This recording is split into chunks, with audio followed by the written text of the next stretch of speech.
ശരിക്കും പറഞ്ഞു കഴിഞ്ഞാൽ എന്താ ദാസേട്ടന്റെ ഒരു സപ്പോർട്ടർ എന്ന് പറഞ്ഞ വൈഫാണ്. ഞാൻ ആദ്യമേ ദാസേട്ടനോട് സംസാരിച്ചപ്പോ ഞാൻ പറഞ്ഞു, ദാസേട്ടാ ചേച്ചിനെയും കൂടെ നമുക്കൊന്ന് ഇരുത്താൻ പറ്റുമെന്ന് വെച്ചാൽ നൈസായിട്ട് ചേച്ചി അങ്ങ് സ്കിപ്പ് ആയി കളഞ്ഞു. എന്ത് പറ്റി ചേച്ചി? അല്ല, അവർക്ക് സ്കൂളിന്റെ വാർഷികത്തിന്റെ തിരക്കും കാര്യങ്ങളൊക്കെ വൈകുന്നേരം സമയത്ത് അവർക്ക് എത്താൻ കഴിയില്ല, 6-6:30 മണിക്ക്.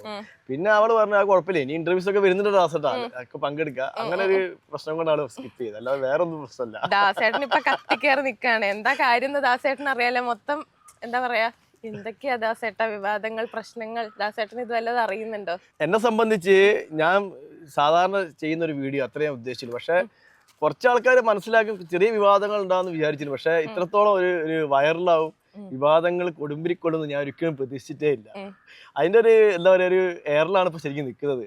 അതിനൊരു കാരണം രേണുസുധിയാണ്. തീർച്ചയായും രേണുസുധി ഒരു കാരണമാണ്. രേണുസുധിക്ക് എഗെയിൻസ്റ്റ് വന്ന നെഗറ്റീവോളികളൊക്കെ ഈ ഒരു സംഗതി കണ്ട സമയത്ത് ഭയങ്കര കത്തിക്കേറി കൂടുതൽ നെഗറ്റീവായിട്ട് അവരെ ആക്രമിക്കാൻ തുടങ്ങി. അങ്ങനെ ഞാൻ കരുതുന്നു. ഈ ദാസേട്ടൻ എങ്ങനെയാ രേണു ചേച്ചി ആയിട്ടുള്ള ഒരു ഫ്രണ്ട്ഷിപ്പും കാര്യങ്ങളൊക്കെ എങ്ങനെയാ? രേണുവായിട്ട് എനിക്ക് സുധീനെ എനിക്ക് അത്ര പരിചയമില്ല. പക്ഷെ രേണു അതിന് ശേഷമാണ് സജീവമായിട്ട് എനിക്ക് തോന്നുന്നു സോഷ്യൽ മീഡിയയിൽ വന്നിട്ടുള്ളത്.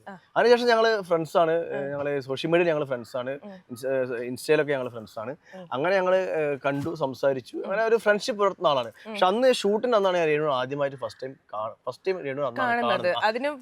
പിന്നെ ഫോൺ സംസാരിച്ചിട്ട് പിന്നെ കാര്യങ്ങളൊക്കെ അറിയാറുണ്ട്, അവിടുത്തെ വിശേഷങ്ങൾ അറിയാറുണ്ട്. വീട് വെച്ചു കൊടുത്ത കാര്യം എന്നെ ക്ഷണിച്ചിരുന്നു, എനിക്ക് പോകാൻ പറ്റാത്തതുകൊണ്ടാണ്. അന്ന് ഹൗസ് വാമിങ്ങിന്റെ സമയത്ത് എന്നെ ക്ഷണിച്ചിരുന്നു, അങ്ങനെ പോകാൻ പറ്റിയില്ലായിരുന്നു. അങ്ങനെ നല്ലൊരു സുഹൃത്ത് ബന്ധം കാത്തു സൂക്ഷിക്കുന്ന ആളാണ് രേണു. അന്നാണ് ഞങ്ങൾ ആദ്യമായിട്ട് മീറ്റ് ചെയ്യുന്നത്, വൈറൽ വീഡിയോ എടുക്കുന്നത്. അതെ അതെ. ഇത് എങ്ങനെയാ നിങ്ങൾ പ്ലാനിങ്ങും കാര്യങ്ങളൊക്കെ ചെയ്തത്?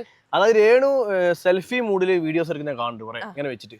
അപ്പം ഞാൻ രേണു ഇങ്ങനെയൊക്കെ വീഡിയോ എടുക്കുന്ന, നമുക്ക് വീഡിയോഗ്രാഫർമാരൊക്കെ കോൺടാക്ട് ചെയ്ത് നല്ല വീഡിയോസ് ഒക്കെ എടുത്തുകൂടെ രേണു? അപ്പൊ ചേട്ടാ എനിക്ക് ഇങ്ങനെ എടുക്കാൻ അറിയുള്ളൂ. ഞാൻ അതെന്താ, നല്ല റീൽസ് ഒക്കെ എടുക്കൂ, ഏതായാലും നമ്മൾ എന്താ പറയാ ഹാപ്പി ആയിരിക്കുന്നതാണ് എല്ലാവരും കാണുന്നത്, നീ ഹാപ്പി ആയിരിക്കുന്ന എല്ലാവർക്കും ഇഷ്ടം, എന്നെ പോലത്തെ ആൾക്കാർക്ക് നീ ഹാപ്പി ആയിരിക്കുന്ന ഇഷ്ടം. അങ്ങനെ ഞങ്ങൾ പറഞ്ഞു നമുക്ക് റീൽസ് എടുത്താൽ രേണു എടുക്കാം ചേട്ടാ, നമുക്ക് ഒരു സമയം കൊച്ചിയിൽ നമുക്ക് പ്ലാൻ ചെയ്യാം എടുക്കാന്ന് പറഞ്ഞു. അങ്ങനെയാണ് എൻ്റെ ഒരു ഫ്രണ്ട് ഡിബിൻ രമണൻ, ക്യാമറമാൻ, എൻ്റെ ഫ്രണ്ടാണ്. അവൻ നല്ല അടിപൊളിയായിട്ട് അവൻ്റെ ഔട്ട് സൂപ്പറാണ്.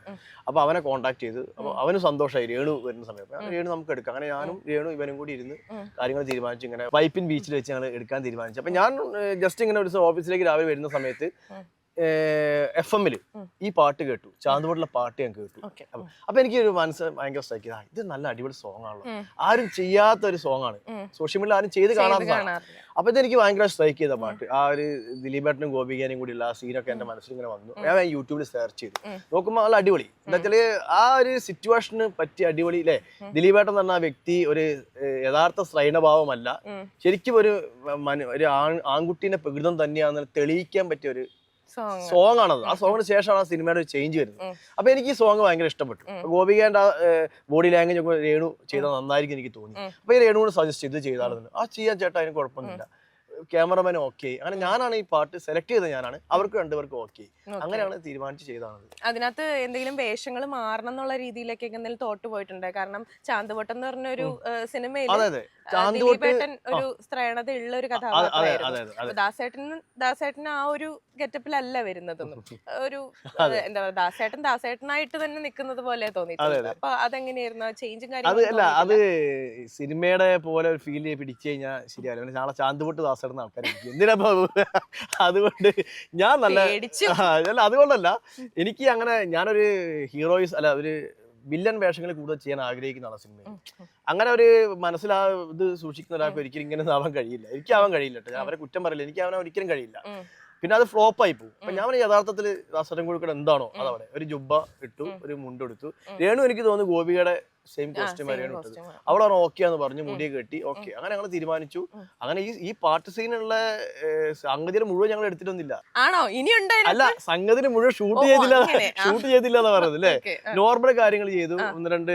പക്ഷേ നോർമൽ കാര്യങ്ങളായിട്ടല്ല ബാക്കിയുള്ളവർ എടുത്തിരിക്കുന്നത്. അത് എന്തുകൊണ്ടാണെന്ന് ചോദിച്ചാൽ എനിക്കും അറിയാം, ദാസേട്ടൻ എന്തുകൊണ്ടാണ് അവരങ്ങനെ എടുത്തെന്നുള്ളത്. ദാസേട്ടൻ എന്താ ഫീൽ ചെയ്യണത്? രേണു ചേച്ചി ആയതുകൊണ്ടാണ് അങ്ങനെ ആൾക്കാർ ഭയങ്കരമായിട്ട് അതിനെ വലിച്ചു കീറിയതെന്ന് തോന്നുന്നുണ്ടോ? 100%.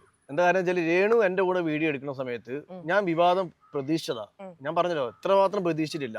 എന്താ വെച്ചാല് ഒരാളെ കൂടെ പുറമെ ഒരാളെ കൂടെ വീഡിയോ എടുക്കുക ആദ്യമായിട്ട് അവരുടെ അക്കൗണ്ട് ഒരു വീഡിയോസ് പോലും ഒരാളെ കൂടെ ഇല്ല. പ്രത്യേകിച്ച് എന്റെ കൂടെ എടുക്കുമ്പോൾ സമയത്ത് വിവാദങ്ങൾ ഉണ്ടാവും. രേണു വന്നതുകൊണ്ടും എന്റെ കൂടെ എടുക്കുന്നതുകൊണ്ടും രണ്ടുകൊണ്ടും വിവാദം ഉണ്ടാവാം. എന്നെ സംബന്ധിച്ച് ഞാനൊന്നൊരു ഇന്റർവ്യൂവിന് പറഞ്ഞതാ, ലാലേട്ടൻ കഴിഞ്ഞാൽ ഏറ്റവും കൂടുതൽ സിനിമയിൽ അഭിനയിക്കുന്ന ലാലേട്ടൻ അല്ലെങ്കിൽ ഏറ്റവും കൂടുതൽ റീൽസിൽ ലേഡീസിനോട് ചെയ്ത ആളാവാൻ എന്നെ പറ്റി ആൾക്കാർ പറയുന്നത്. അതിനെ പറ്റി ഇതിനു മുമ്പ് ഇന്റർവ്യൂലൊക്കെ പറഞ്ഞതാ. രേണുവിനെ പോലത്തെ ഒരു സെലിബ്രിറ്റി എന്റെ കൂടെ വീഡിയോസ് എടുക്കുന്ന സമയത്ത് അതിന് കുറച്ചും കൂടി ഒരു വിവാദം ഉണ്ടാവും എനിക്ക് അറിയാമായിരുന്നു. പക്ഷെ ഇത്രത്തോളം ഞാൻ പ്രതീക്ഷിച്ചില്ല. അപ്പൊ ഔട്ട് വന്ന സമയത്ത് സാധനം നല്ല രീതിയിൽ കത്തി കയറാൻ തുടങ്ങിയ വീഡിയോസ്. അപ്പൊ തന്നെ രേണുവിന്റെ നെഗറ്റീവ് ഓഡിയോകൾ അടിച്ചു കയറി ഇവിടെ വരാൻ തുടങ്ങി. അപ്പൊ കണ്ടമാനം എന്തൊക്കെയോ മെസ്സേജുകൾ ആ കുട്ടിക്കെതിരെ എടുക്കും. ഞാൻ ഇത്ര സുധിയേട്ടന്റെ മണമുള്ള സ്പ്രേ ഉണ്ട്, ഒരാളെ പരമാവധി ബുദ്ധിമുട്ടിക്കുന്ന ഒരു മാക്സിമൈസ് ഉണ്ട്, മനസ്സിലായി. എന്നിട്ട് അവള് തളർന്നില്ല. അവള് നല്ല കറക്റ്റ് മറുപടി, ഞാൻ ആദ്യം പറഞ്ഞു ഞാൻ നെഗറ്റീവിന് മറുപടി കൊടുക്കാത്ത ഒരാളെ ഞാൻ. പക്ഷെ അവള് കറക്റ്റ് മറുപടി കൊടുക്കുന്നു. അത് അവളെ പ്രകൃതം, എന്റെ പ്രകൃതം അങ്ങനെയല്ല, ഞാൻ മറുപടി അങ്ങനെ കൊടുക്കാറില്ല. അപ്പം എന്നെ തോന്നുന്നു അവളെ അഗേൻസ്റ്റ് വന്ന നെഗറ്റീവ് ഓഡിയോയിൽ കൂട്ടമായി അവളെ ആക്രമിച്ചു. അവളെ അനുകൂലിക്കുന്ന പോസിറ്റീവ് ഓഡിയോയിൽ വന്ന് അവരെ ആക്രമിച്ചു. ആ രണ്ട് പ്രതി ആക്രമണത്തിന് കീഴിൽ വീഡിയോ അടിച്ചു കയറി 7 മില്യൺ. അതാണ് സത്യം. ഈ ഒരു സന്ദേശ സിനിമയിൽ പറയില്ലേ, വിഘടനവാദികളും പരക്രിയവാദികളും കൂടി ചേരുമ്പോൾ അതേപോലെ തന്നെ 2 ആംഗിളിൽ നിന്ന് 2 ആൾ ആക്രമിച്ചു. ഞങ്ങൾ 2 പേരെ വീഡിയോ കയറി. അതാണ് യഥാർത്ഥ സംഭവം. ഇപ്പൊ ചേച്ചിയാണെങ്കിൽ അത്രയും സ്ട്രഗിൾ ചെയ്ത് വന്ന ഒരാളാണ്. വളരെ ബോൾഡ് ആയിട്ട് തന്നെ ഇപ്പോഴും നിൽക്കുന്നുണ്ട്. ആൾക്കാർ എന്ത് പറഞ്ഞാലും ചേച്ചി അത് മൈൻഡ് ചെയ്തിട്ട് പോകുന്നില്ല എന്നുള്ള ഉള്ളിൽ വിഷമം ഉണ്ടാവുമായിരിക്കും. പക്ഷെ എന്താ പറയാ, ഉള്ളിൽ വിഷമമുണ്ടെന്ന് എനിക്ക് തോന്നുന്നില്ല. ഞാൻ വിചാരിച്ചു അങ്ങനെ ഒരു ക്യാരക്ടറാണെന്ന് എനിക്ക് തോന്നുന്നില്ല. ഞാൻ നമ്മുടെ മൂവി വേൾഡിൽ തന്നെ ചെയ്തിട്ടുള്ള ഒരു ഇന്റർവ്യൂ ഉണ്ട്. ആ ഇന്റർവ്യൂവിന്റെ ഒരു ഹൈലൈറ്റ് ഞാൻ കാണിച്ചു തരാം ചേട്ടന്. നമ്മൾ ഇരിക്കുമ്പോ നമ്മുടെ പാർട്ട്ണറെ പോകരുത്, ഭയങ്കര ഒരു വല്ലാത്ത അവസ്ഥയാണ് അവസ്ഥ.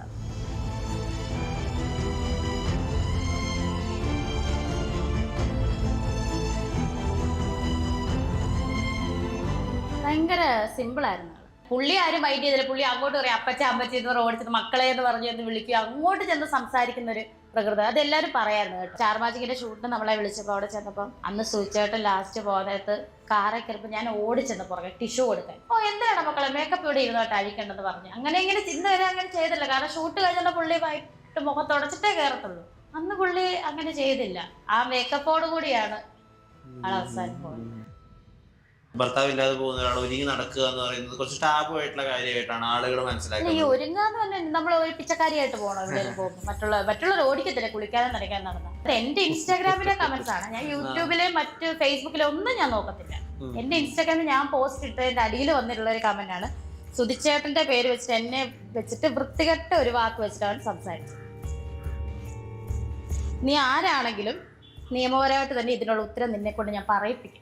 കുറച്ച് മുമ്പ് സോറി ചേച്ചി എന്നാൽ ഡിലീറ്റ് ആയിരുന്നു. വൃത്തികെട്ട വാക്കുകൾ എന്ന് പറഞ്ഞാൽ മരിച്ചുപോയ സുധിച്ചേട്ടനെ എന്നെ വെച്ചിട്ട് വെറും വൃത്തികേടാണെന്ന് പറഞ്ഞത്. ഞാൻ ഇതിനകത്തൊന്നും ഉത്തരം പറഞ്ഞു. നീ നിയമത്തിന് മുന്നിൽ വന്ന് നീ ഇതിന് ഉത്തരം പറയണമെന്ന് പറഞ്ഞു. 2 ചിന്താഗതിക്കാരാ. നീ വേണേ കെട്ട്, നീ എന്തിനാ ആവശ്യമില്ലാതെ പറയുന്നത്. ചിലവർ പറയും വേണ്ട ഇങ്ങനെ തന്നെ മതി, മോളെ അങ്ങനെയൊന്നും പറയല്ലേ, കെട്ടത്തിലൊന്നും പറയില്ല. ഞാനൊന്നും വേണ്ടി ഇങ്ങോട്ട് പറയാം. രേണു എന്ത് പറഞ്ഞാലും അവിടെ വിവാദമാണ്. ഇപ്പൊ ചേച്ചി പറയുന്നുണ്ട് അതിനകത്ത് ഇപ്പൊ പിച്ചക്കാരിനെ പോലെ നടക്കണോ എന്നുള്ളത്. അതായത് ഒരുങ്ങി നടന്നാലും വരെ പ്രശ്നമാണ്. ആ ഒരു സീനില്, ആ ഒരു റീലില് ഒരു പാവാടയും ഒരു ബ്ലൗസ് ഇട്ടിട്ട് ഗോപികയുടെ ആ ഒരു കോസ്റ്റ്യൂം ഇട്ടിട്ട് വന്നപ്പോഴാണ് എല്ലാവർക്കും ഭയങ്കര പ്രശ്നമായത്. ആ സൈഡിനായിട്ട് കുറച്ച് ഇഴുകി അഭിനയിക്കുന്നതാണ് അതിനകത്ത്.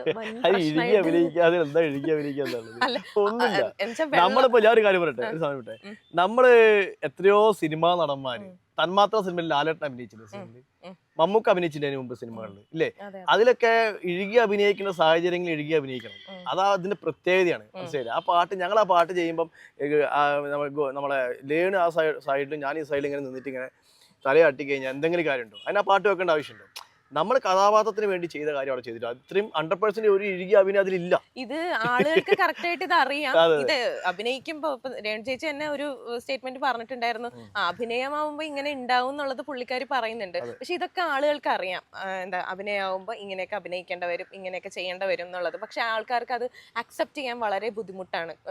എനിക്ക് തോന്നുന്നു സുധിച്ചേട്ടന്റെ മരണം സംഭവിച്ചു കഴിഞ്ഞിട്ടാണ് രേണു ചേച്ചിനെ എല്ലാവരും അറിയുന്നുണ്ടെങ്കിലും ഇപ്പോഴും ആ ഒരു പേരില് മരിച്ചു കഴിഞ്ഞു കഴിഞ്ഞാൽ അതുപോലെ നടക്കണം. എനിക്ക് തോന്നുന്നു വെള്ള സാരിയെ കൊടുത്ത് നടക്കുന്നതായിരിക്കാം ആൾക്കാർക്ക് ഇഷ്ടം എന്ന് തോന്നുന്നു. ചേട്ടൻ ഈ പറഞ്ഞ ആൾക്കാർ രേണു പറഞ്ഞെടുത്ത് തുടങ്ങാം. ഈ പറഞ്ഞ ആൾക്കാർ രേണുവിന്റെ കുടുംബത്തിൽ അരി വാങ്ങി കൊടുക്കുന്നില്ലല്ലോ, രേണുവിന് പൈസ കൊടുക്കുന്നില്ലല്ലോ.